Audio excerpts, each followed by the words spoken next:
gangster, don't slander the stranger.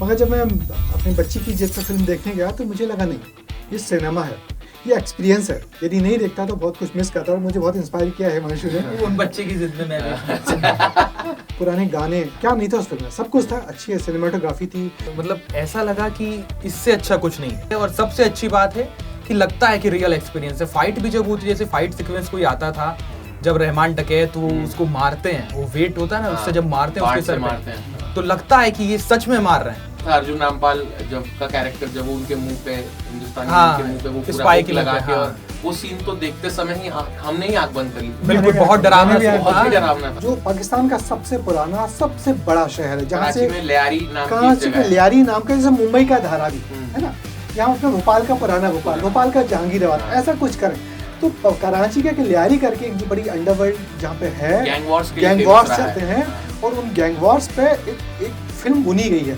ISI agent से जुड़े होकर हमारे इंडिया में वो लोग भेजते थे जो आतंकवादी हरकतें करते थे, इसलिए वो हमारे लिए इम्पोर्टेंट है। तो एकदम एक नई चीज़ को हमने देखा। सबसे अच्छी बात यह है कि लियारी पे कभी पाकिस्तान में फिल्म नहीं बनी। जिन्होंने मूवी नहीं देखी वो सिर्फ वही देख रहे हैं, वो जो बहरीन का जो सॉन्ग, रैप सॉन्ग है जिसमें फ्लिपराची वाला, हाँ, अक्षय खन्ना की एंट्री जिस सॉन्ग पे, फ्लिपराची वाला संजय दत्त की एंट्री में बजता, तो अल्टीमेट बैकग्राउंड है वो। ब्रजेश सर एक बार बता रहे थे, कैरेबियन म्यूजिक है वो, बेसिकली वेस्ट इंडियन म्यूजिक है। वो कैलिप्सो बोलते हैं उसको, कैलिप्सो सॉन्ग होते हैं। इस सीन में जब वो मार देता है उसको रहमान डकैत, और वो फिर से जब जागता है तो ऐसा लगता है कि वो मरा ही नहीं। रहमान की मौत बड़ी कसाई वाली होती है। तो ये जो कहानी दिखाई है कि वो उसकी वो किसी का नाजायज बेटा था, उसका एक नाजायज भाई अरशद पप्पू था, तो अरशद पप्पू भी असली में है। तो जब फाइट गैंग वॉर्स होती थी तो उसने असलियत में भी उसी तरह से ब्रूटली जो है मारा है। रहमान डकैत के बारे में ये भी फेमस था कि वो आसानी से मरता ही नहीं था। हम लोग कवरेज कर रहे थे उस दरमियान, तो उस कवरेज के दौरान उस कवरेज को पाकिस्तान में हैंडलर्स देख रहे थे और आतंकवादियों से कम्युनिकेट कर रहे थे। तो वो पूरा सीन जिस तरीके से बुना गया है तो रोंगटे खड़े हो जाते हैं हम लोगों को। जिस व्यक्ति को सबसे अंडररेटेड किया जा रहा है वो रणवीर सिंह, क्योंकि बाकी अक्षय खन्ना ने इतना ज्यादा ओवरशैडो कर दिया कि लोग भूल गए कि अक्षय खन्ना के हिस्से में बस कुछ शॉट्स है, कुछ सीन है। वो मीडिया से ज्यादा बात करते हैं, उनका एक हैबिट है कि वो आते हैं, फिल्म करते हैं, इम्पैक्ट करते हैं, और अपना अलीबाग के फार्म हाउस में जाके वो बढ़िया माहौल वैसा वाला ही चल रहा है कि थोड़ा सा देशभक्ति वाला टाइप चल रहा है। तो आदित्य धर ने तो जिधर हवा थी उधर शॉट मारा, बहुत अच्छा मारा है। सारे ही अच्छे एक्टर ले लिए और साइड एक्टर्स भी उन्होंने नहीं छोड़े।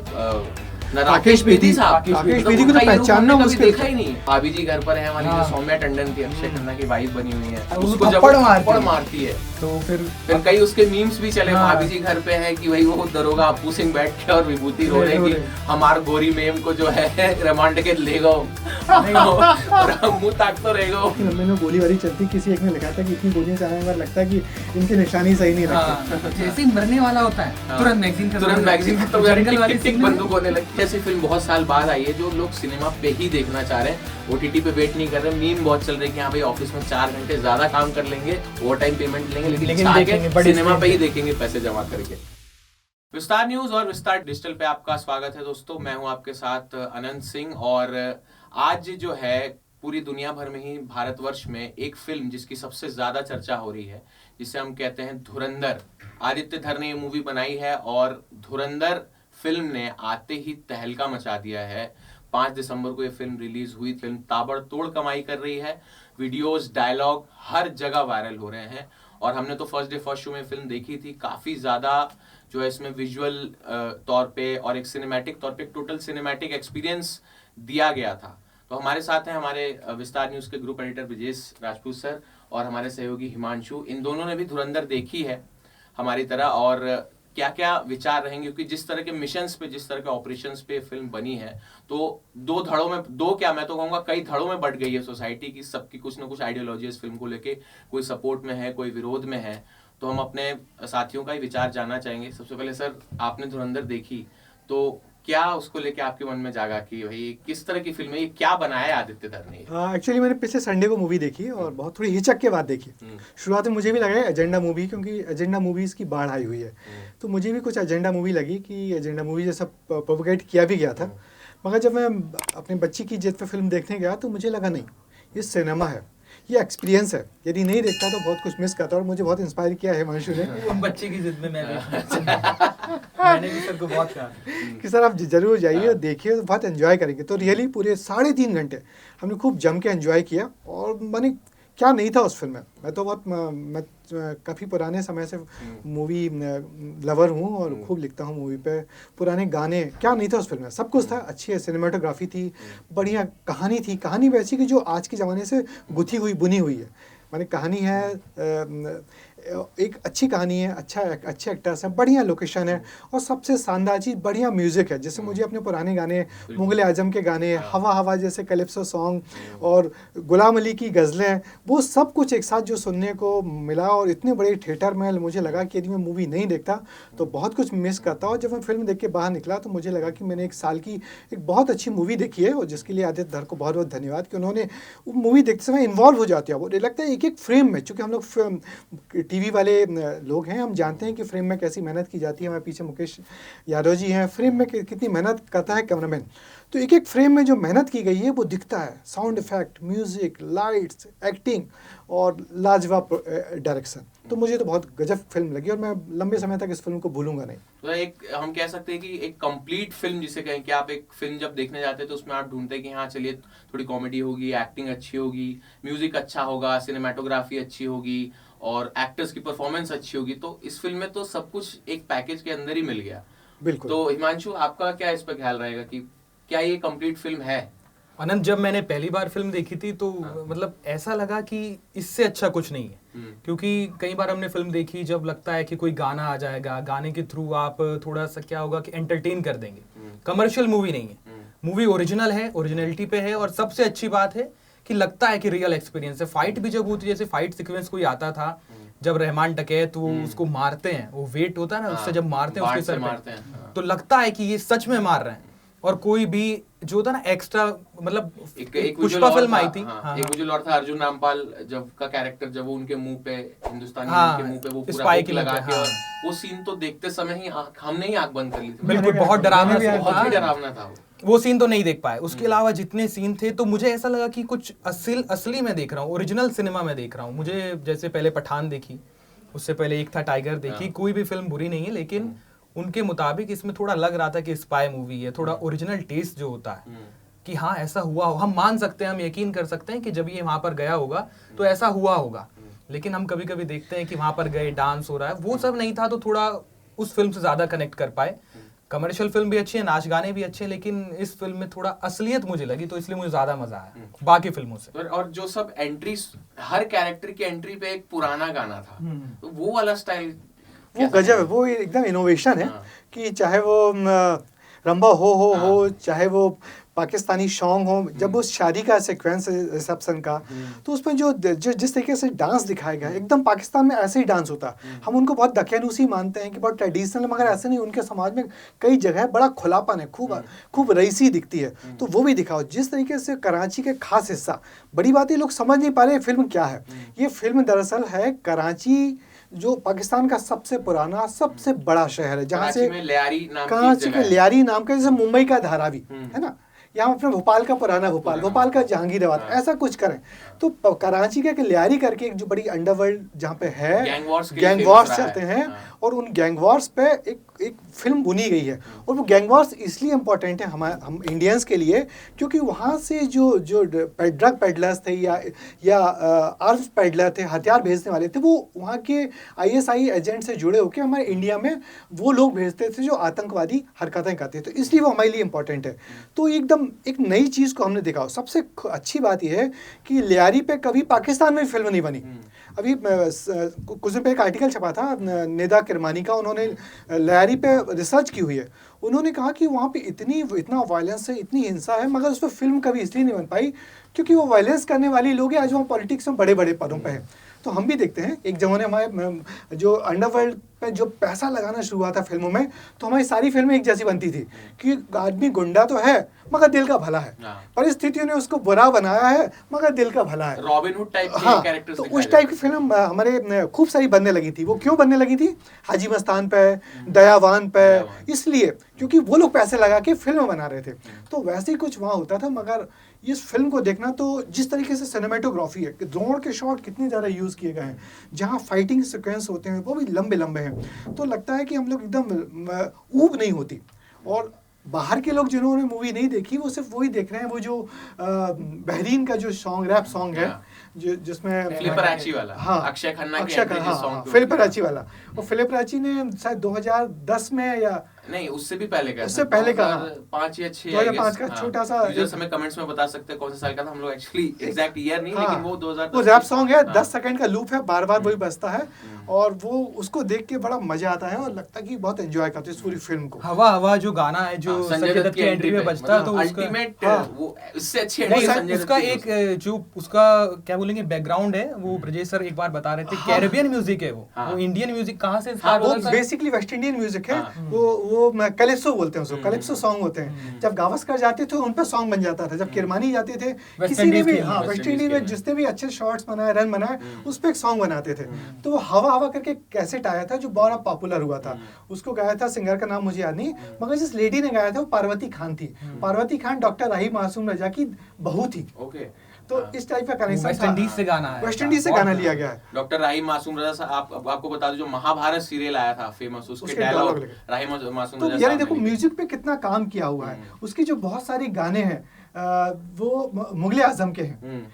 ना तो कारवां की तलाश है, वो एक पुरानी कवाली है, वो मुगले आजम की है। फिर उसमें एक और 2 सॉन्ग है, वो भी उसके साथ रंबा है सर। हाँ, और रंबा हो जो उषा उत्थुप ने गाया था पुराने जमाने में, उसको थोड़ा रिमिक्स करके कितना सही, दम मारो दम भी है उसमें, दम मारो दम भी है, और गुलाम अली की वो भी है, अब तक वो जमाना याद है, अब तक वो जमाना याद है। तो और आखिरी में जब फिल्म एंड हो रही होती है तो सोनू निगम की आवाज में जो एंड होता है, हिमांशु अगर आपने ध्यान दिया हो, और उस आखिरी सीन में जो बता रहे हैं, आखिरी सीन में जब वो मार देता है उसको रहमान डकैत को, और वो फिर से जब जागता है तो ऐसा लगता है कि वो मरा ही नहीं है। नहीं, वो सीक्वेंस भी लिया गया है। बेसिकली शेक्सपियर ने जो नाटक लिखा था जूलियस सीजर, उसमें जब ब्रूट सीजर की हत्या कर देता है तो चूंकि सीजर इतना पावरफुल होता है कि उसको लगता है वो फिर जिंदा हो गया है, तो उसको सपने में दिखता है। तो जब उसको मारने के बाद वो अंदर डेड बॉडी चली जाती है, मगर जब वो खाली स्ट्रेचर आती है तो उसको दिखता है कि वो फिर जिंदा होकर वैसे सिगरेट पी रहा है। तो वो वहां से इंस्पायर किया। एक अच्छा जो डायरेक्टर होता है, कहाँ से चीज इतनी ज्यादा बारीकियां आप किसी फिल्म में बहुत कम देखने को मिलती है। वो सीन बताता है कि जो रणवीर सिंह है उसको कितना खौफ था उसके मरने के बाद भी, जब वो पता चल गया कि स्ट्रेचर पे सांस नहीं चल रही, उसने चेक किया था उस सीन से पहले कि ये जिंदा है कि नहीं, और जब वो जाता है उसको तसल्ली हो जाती है कि अब ये मर गया। लेकिन उस रहमान डकैत का कितना खौफ होगा कि वो उस आंख खुली हुई है, नींद में नहीं है, और खुली आंखों से उसको सपना दिखता है कि वो वापस जग गया। नहीं, रहमान डकैत के बारे में फेमस भी था, जो रियल कैरेक्टर जो रहमान डकैत था, one of the most Pakistani में मोस्ट वांटेड था वो, और उसका इतना ज्यादा खौफ था कि क्योंकि जो ये इसने जो बाट से मारता है वो असली में भी किया हुआ है उसने, रहमान डकैत जो पर्टिकुलर इंसान है, डॉन है, उसमें डॉलर भी है कि मेरी रहमान की मौत बड़ी कसाई वाली होती है। तो ये जो कहानी दिखाई है कि वो उसकी एक वो किसी का नाजायज बेटा था, उसका एक नाजायज भाई अरशद पप्पू था, तो अरशद पप्पू भी असली में है। तो जब फाइट गैंग वॉर्स होती थी तो उसने असलियत में भी उसी तरह से ब्रूटली जो है मारा है। और रहमान डकैत के बारे में ये भी फेमस था कि वो आसानी से मरता ही नहीं था। फिल्म में भी वही दिखाया कि मार ही नहीं पा रहे उसको। फिल्म में रोंगटे उस जगह खड़े हो जाते हैं जब हम लोग देखते हैं कि जो मुंबई अटैक उसमें जब दिखाया है, वो सर ऑडियो वाला जो सीन है, ऑडियो वाली सीन हैंडलर से बातचीत, हम लोग पूरी स्क्रीन रेड हो जाती है, और इनफैक्ट हम लोगों ने सुना था कि जो हम लोग कवरेज कर रहे थे उस दरमियान, तो उस कवरेज के दौरान उस कवरेज को पाकिस्तान में हैंडलर्स देख रहे थे और आतंकवादियों से कम्युनिकेट कर रहे थे। तो वो पूरा सीन जिस तरीके से बुना गया है तो रोंगटे खड़े हो जाते हैं हम लोगों को कि वाह, हम लोग न्यूज़ वाले कई बार कितनी जो हरकतें करते हैं हमारे अपने लोगों के लिए कितना मुश्किल होता है, चाहे वो करगिल वॉर हो, बरखा दत्त वाला हो, या फिर ये वाला हो, जिसमें हमारा एक दोस्त दिखा था मयूर पारिक की रिपोर्टिंग करते कोई शॉट है उसमें, तो शायद संसद हमले वाला जो सीन संसद हमले वाला हाँ। नहीं, संसद हमले में रियल मुंबई मुंबई अटैक्स हाँ, मुंबई हाँ, संसद हमला वाले भी रियल अटैक्स में रियल फुटेज जोड़े गए। फुटेज है, बॉडीज जो दिखाई है हाँ, वो सब असली फुटेज है, जो फायरिंग करते हैं वो भी हाँ, रियल फुटेज। सब तो असली इस है। तरीके की फिल्म मैंने शायद पहली बार देखी है हाँ। कि रियल फुटेज और सीक्वेंस जोड़ के जिस तरीके से उसको फिल्म को यानी सीन को जिस तरीके से बड़ा बनाया गया है, लार्ज बनाया गया, larger than life scenes create किए गए हैं, वो उसकी वजह है कि रियल शॉट्स लिए हैं, रियल डायलॉग लिए हैं और फिर उसको अपने सामने जब पेश करते तो आप दंग रह जाते हैं। उसका इम्पैक्ट भी ज्यादा पड़ा। हाँ, अगर हम ये जो संसद अटैक वाला है, मुंबई अटैक वाला है, हमने 26/11 भी देखी, नाना पाटेकर वाली, उसमें कसाब हूबहू वैसा ही था, लेकिन वो जो ओरिजिनल विजुअल का इम्पैक्ट होता है ना, वो फिर आपको उसी 2001 के फेज में ले जाता है। देखा था जो ये हॉटस्टार की स्पेशल ऑप्स में भी स्पेशल जो ऑप्स पहला में देखा सीन था, उसमें हाँ, भी रिक्रिएट करके दिखाया गया था, लेकिन वो भी इम्पैक्टफुल था, लेकिन ये जो रियल फुटेज के साथ 2001 में जो पार्लियामेंट अटैक हुआ था, जो उसमें वो बाहर महिला कांस्टेबल थी, उसने 13 गोलियां खाई थी, वो प्रेग्नेंट थी, और ये बात बहुत सारी मूवी बनी लेकिन किसी में ये बात हाईलाइट नहीं की गई। इस फिल्म में उसको बहुत हाईलाइट किया गया, मगर निश्चित ही गजब फिल्म है और एक एक सीन को लेके क्या किस तरीके से कहानी बुनी गई है वो बहुत अद्भुत है। और जहाँ तक परफॉर्मेंस की बात करें तो हर एक्टर ने अपना अच्छा गजब परफॉर्मेंस किया, मगर जिस व्यक्ति को सबसे अंडररेटेड किया जा रहा है वो रणवीर सिंह। हाँ, क्योंकि बाकी अक्षय खन्ना ने इतना ज्यादा ओवरशैडो कर दिया कि लोग भूल गए कि हाँ रणवीर अक्षय खन्ना के हिस्से में बस कुछ शॉट्स है, कुछ सीन है जिसमें वो लेकिन वो अक्षय खन्ना का सर वो इतिहास रहा है, आप उनको उनकी जब से उनका कमबैक हुआ था 2016 में, औरंगजेब का कैरेक्टर देखा, 2016 में वो कमबैक हुआ था, फिल्म थी मेरे ख्याल में आर्टिकल 370 आर्टिकल 370 नहीं, छावा जॉन इब्राहिम और वरुण धवन डिशुम में वो विलेन बने थे। उससे पहले एक लंबा गैप था 3 से 4 साल का, 2012 में उनकी एक फिल्म आई थी गली गली चोर है, जो भोपाल में शूट हुई थी, रूमी जाफरी साहब ने बनाई है। उसके बाद एक गैप आ गया था 2016 से, फिर वो वापसी की। उसके बाद आप उनके रोल्स देखिए, सिर्फ इंटेंस रोल उन्होंने किए। आपने डिशुम ले लें, डिशुम में वाघा बने, फिर 2017 में वो आर्टिकल 375 आई उनकी, एक्सीडेंटल प्राइम मिनिस्टर आई 19 में, तो और छावा तो अभी लेटेस्ट हमने इस साल देखा है, औरंगजेब का किरदार मतलब बाकमाल। तो हमेशा उनका ऐसे, और वो अब किसी भी लाइमलाइट में आपको नजर नहीं आएंगे, ना वो मीडिया से ज्यादा बात करते हैं। उनका एक हैबिट है कि वो आते हैं, फिल्म करते हैं, इम्पैक्ट करते हैं, और अपना अलीबाग के फार्म हाउस में जाके वो बढ़िया आराम करते। वो एक आध इंटरव्यू में बोला भी है उन्होंने, नहीं बाकी संजय दत्त हो, रणवीर सिंह हो, अर्जुन रामपाल हो, सब बड़ा कमाल एक्टर थे। और अर्जुन रामपाल का कैरेक्टर उतना नहीं दिखाया गया, हम सेकंड पार्ट में आएगा। वो इंस्पायर्ड है इलियास कश्मीरी से। आप सर इतने साल से आप कर रहे हैं जर्नलिज्म, तो इलियास कश्मीरी के बारे में सुना होगा। इतना ज्यादा ब्रूटल आदमी था कि हिंदुस्तानी एक कोई फौजी था, उसका सर को काट करके उससे फुटबॉल खेलता था। इतना ज्यादा ब्रूटल कैरेक्टर है वो। सेम रहमान डकैत की हमने बात की। रहमान डकैत जब बेनजीर भुट्टो पे हमला हुआ तो उनकी गाड़ी रहमान डकैत ही चला रहा था, फिर भी वो नहीं मरा। तो इसलिए सब बोलते थे कि वो मरता ही नहीं है, क्यों नहीं मरता। और उसके बारे में ज्यादा इतिहास भी नहीं पता चलता, बस इतना है कि शायद पाकिस्तान के शहर कोटली करके कुछ जगह वहां पैदा हुआ, फिर यूनिवर्सिटी में पढ़ा, उसके बाद उसने ज्वाइन कर लिया संगठन जो मगर ये जो मूवी है ना, इसने बहुत लोगों को सिखा दिया है कि मूवी को ओवरऑल आखिर कि एंजॉय करना चाहिए, बजाय किसी विचारधारा के लेफ्ट और राइट और कुछ भी हो, क्योंकि इतना एक्चुअली मूवी क्या क्राफ्ट होती है। कोई भी मैसेज को कितने अच्छे तरीके से दिया जाता है, किस तरीके से फैलाया जाता है, या किस तरीके से कन्वे किया जाता है। यदि इसमें आपकी एक्सपर्टाइज हो तो आप किसी भी बहुत छोटी चीज़ को बहुत अच्छा बनाए। मगर ये इसमें तो इतनी सारी रियल स्टोरीज है ना, तो देख के दंग रह जाते हैं कि सब कुछ अपने आपके सामने रियल होते घटते हुए दिखता है। आप नरेट करते जाते हैं और एक दूसरे से जुड़ते जाते हैं, कौन सा कैरेक्टर क्या है, कौन सा जसवंत सिंह था, कौन डोभाल था। तो ये सब देखना आखिर में सर मूवी तो आर्ट ही है, आर्ट है उसमें, और सिनेमा आर्ट है उसने। अब क्या हुआ, जो मैं सर से कह रहा था, कोशिश ही करते हैं जिधर की हवा होती है, अगर उस तरफ आप शॉट मारो तो बहुत ज्यादा दूर तक जाती है। अभी वैसे माहौल वैसा वाला ही चल रहा है कि थोड़ा सा देशभक्ति वाला टाइप चल रहा है, तो आदित्य धर ने तो जिधर हवा थी उधर शॉट मारा, बहुत अच्छा मारा है। इसमें कहीं आपको देशभक्ति का छौंक लगा दिखेगा नहीं, तड़का नहीं है, बहुत बड़ा टचअप कह सकते हैं। और जो इसको कहें कि जब कास्टिंग हुई, स्टार्टिंग से कास्टिंग, तो कास्टिंग की जब पहली फोटो आए, Aditya Dhar directing after 5 to 6 years and this is the cast, R Madhavan, Sanjay Dutt, Arjun Rampal, Akshay Khanna, मतलब एक से एक बढ़ चढ़ के तो सारे ही अच्छे एक्टर ले लिए, और साइड एक्टर्स भी उन्होंने नहीं छोड़े। राकेश बेदी साहब, राकेश बेदी को तो पहचानना मुश्किल देखा ही नहीं है। Rakesh Bedi as a comedian हम सबको बहुत पसंद है, हमेशा उनको मगर हम एक क्लासिक फिल्मों में देखते आ रहे थे, मगर एक शूट पॉलिटिशियन, एक शूट पॉलिटिशियन जो हर घड़ी बदलता रहता है, उसको बदलते उसने क्या बढ़िया रोल किया, मैंने राकेश बेदी का कैरेक्टर इस पूरी मूवी में सर सबसे यूनिक है। बाकी जितने कैरेक्टर हैं वो सब इंटेंस हैं, कोई हार्डकोर है, कोई मार रहा है, कोई बंदूक खरीद रहा है, कोई गोली चला रहा है, कोई गैंग वॉर कर रहा है, लेकिन वो जो पॉलिटिशियन है, मतलब उसमें दिखाया पॉलिटिशियन कितना शातिर होता है, हंस हंस के मतलब उनके जो डायलॉग है, एक ह्यूमर आता है कि अब तो छठवीं फेल होने के लिए भी पैसे चाहिए। बच्चा वो जब शुरू में आता है चप्पल उतार के, मैं तो नंगे पैर दौड़ के आ गया, फिर गाड़ी में चप्पल पहने रहता है, तो कितना मजेदार है। मतलब उनको आदित्य धर ने सही से यूज किया है, राकेश बेदी की जो टैलेंट है। उरी में भी हमने देखा, लेकिन उतना नहीं दिखा था, वो डकार मारते ही रह गए थे, सर्जिकल स्ट्राइक में वो रोल था उनका। लेकिन इसमें बाकी भी एक्टर्स आप ले लें, भाभी जी घर पर है हमारी जो सौम्या टंडन थी, अक्षय खन्ना की वाइफ बनी हुई है।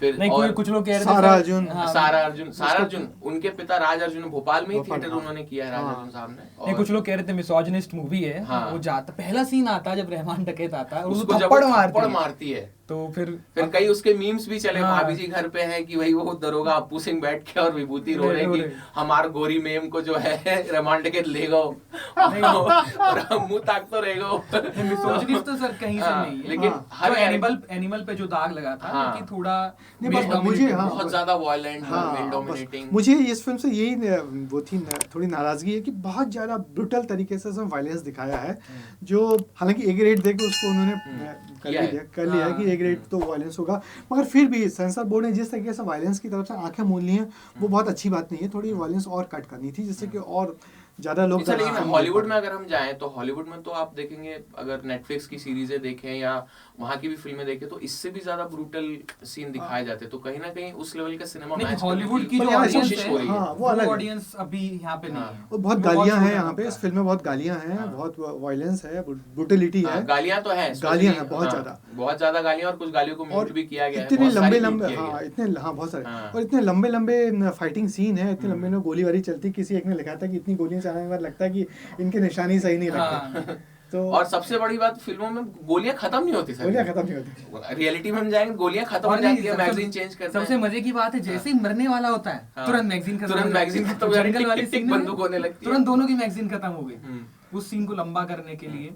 लेकिन इसमें एक ये नहीं किया कि चलो रहमान डकैत को मारना है तो चलो उसको जहर की गोली दे दी, ये सब नहीं किया, तो थोड़ा ओरिजिनल लगता है, पूरा ओरिजिनल दिखाया। तो सर आपको क्या लगता है, ये जो फिल्म है इसको एक हम लोग इतना ज्यादा एंजॉय कर रहे हैं कि क्या ये भूल गए हैं कि ये 26/11 हमले पे आधारित है, भारत को जो नुकसान पहुंचाया गया था उस पे आधारित है? नहीं, पर वो बात लोग ये भूल तो नहीं गए एंजॉय करने के बात सही है, लेकिन आखिरी में मूवी, और ये तो आर्ट है, वो आर्ट की तारीफ हो रही है, वो मूवी की स्टोरी लाइन की तारीफ हो रही है, एक्टिंग की तारीफ हो रही है, उसके पीछे कहीं ना कहीं वो बोल रहे हैं लोग कि इतना ज्यादा लोग अक्षय खन्ना का डांस आप ले लें या किसी भी कैरेक्टर को ले लें, इतना ज्यादा एंजॉय कर रहे हैं कि लोग बेसिकली यही तो आर्ट है कि आप कड़वी दवा को बहुत प्यार से पिला देते हो, सुंघा देते हो। ऐसा ब्रूटल आर्ट वो होता है जो कश्मीर फाइल थी, कि आदमी वहां से निकलते ही लुकता था, हथियार मिल जाए 4-5 लोगों का मर्डर, वो वैसा आर्ट नहीं होना चाहिए। आर्ट ऐसा होना चाहिए कि हम उस चीज को जी भी ले और भूल भी जाए।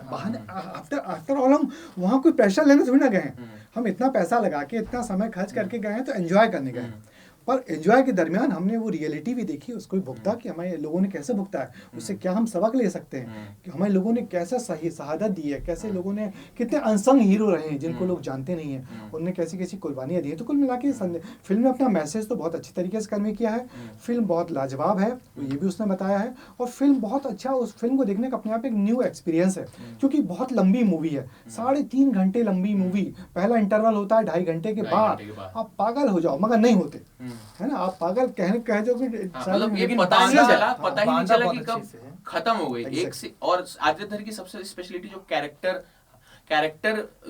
बोल रहा हूँ, चैप्टर वाइज जो वो करते हैं, वो लगा उपन्यास पढ़ते हैं, चैप्टर आता रहता है तो इससे आप डिस्कनेक्ट भी नहीं होते और अगले से तुरंत लगा उपन्यास पढ़ते हैं। और सर ये एक तरह से आप बोलते हैं ना, केस स्टडी बोले या कि आप फिल्म में जा रहे हैं, फिल्म इंस्टीट्यूट में जा रहे हैं, तो कैसे फिल्म बनानी है, ये फिल्म वो जाएगी कि सिखाएंगे उसको दिखा के कि कोई डायरेक्टर बनना चाहता है। आदित्य धर की जो जर्नी रही, उरी से पहले उनकी सारी स्क्रिप्ट जो है कैंसिल हो गई, धर्मा के लिए काम लगाता था, धर्मा पे उन्होंने स्क्रिप्ट ले गए, और एक फवाद खान और कैटरीना कैफ के साथ उनकी मूवी आने वाली थी, वो कैंसिल, मूवी बन गई, स्क्रिप्ट लिखी गई, वो मूवी बस शूट भी हो चुका था कुछ हिस्सा, लेकिन उरी अटैक हुआ तो मूवी कैंसिल, क्योंकि फवाद खान पाकिस्तानी थे। तो प्रोड्यूसर एक रॉनी स्क्रू वाला उनको मिले, RSVP प्रोडक्शन, उन्होंने बनाई और जो प्रॉफिट दिया 250-300 करोड़ कमा के, उसके बाद ये फिल्म भी 600 करोड़, आज हमने उसका कलेक्शन देख रहे हैं, 11वें दिन 600 करोड़ कमा लिए। 600 करोड़, जबकि बनी है तकरीबन 250 या 280 करोड़। मुझे लगता है कि फिल्म साल की सबसे बड़ी ग्रॉसर होगी। एक वाहिद ऐसी फिल्म बहुत साल बाद आई है जो लोग सिनेमा पे ही देखना चाह रहे हैं,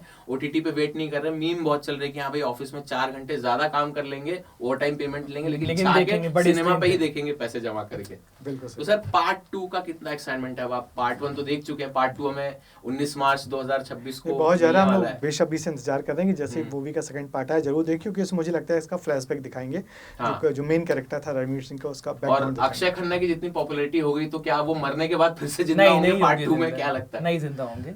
अब जो है अर्जुन रामपाल शायद उस रोल में दिखेंगे। हाँ, अब उनका रोल शायद एक्सटेंड हो गया, क्योंकि इसमें तो दिखाया नहीं गया। और जसकीरत सिंह रांगी अब एक रणवीर सिंह का जो नया अवतार, यहाँ तो आपने हमजा देख लिया, जसकीरत सिंह रांगी उरी फिल्म से एक कनेक्शन दिखाया गया है। जो वो हेलीकॉप्टर उड़ाया जो पायलट थी जिन्होंने रोल किया था, उनके पति जसकीरत सिंह रांगी थे।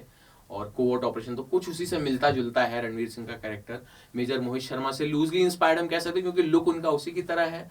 और ऑपरेशंस भी अजीत डोभाल साहब के कहने पे ही मेजर मोहित शर्मा को आई गेस भेजा गया था, और बहुत वीरता से उन्होंने सफाया भी किया था। और अंडरवर्ल्ड में घुस के रहना, पाकिस्तान के अंडरवर्ल्ड में, और पहचान छुपा के कितने जैसे कि अजीत डोभाल ने किया था। अजीत डोभाल भी 7 साल रहे थे और किसी बिना किसी आइडेंटिटी छुपा के अपनी, तो एक बहुत टफ टास्क था। तो धुरंधर तो सिनेमा की धूम मचा रही है और धूम मचा रही है। इस पे जितनी चर्चा की जाए उतनी कम है। तो आपका क्या विचार है? आप बता सकते हैं एज अ दर्शक, कमेंट सेक्शन में बता सकते हैं कि धुरंधर आपको कैसी लगी, और उस पे जो समाज इतने सारे धड़ों में बढ़ गया, आपका धड़ा कौन सा है? आप कैसा मानते हो उस फिल्म को? बाकी धुरंधर के पार्ट 2 का भी बहुत बेसब्री से इंतजार है, और कितना एक्सप्लोर कर पाएंगे कैरेक्टर्स अपने आप को, आदित्य धर एक्टर्स को, और कितना इस्तेमाल कर पाए देखने मिलेगा। और धुरंधर 2 और ज्यादा धूम मचाए, यही उम्मीद है इस तरह के सिनेमा के बाद। तो बातचीत यहीं पे समाप्त करते हैं, और उम्मीद है आपने एंजॉय किया होगा। तो बातचीत का कोई अंश पसंद आया हो कमेंट्स में जरूर बताइएगा। बाकी इसी तरह की और बातचीत लाते रहेंगे अगर आप बताएंगे तो। बहुत बहुत धन्यवाद आपका हमारे साथ जुड़ने के लिए। मैं था आनंद सिंह, मेरे साथ थे हमारे group editor Brijesh Rajput sir और सहयोगी हिमांशु धारीवाल। बहुत बहुत धन्यवाद।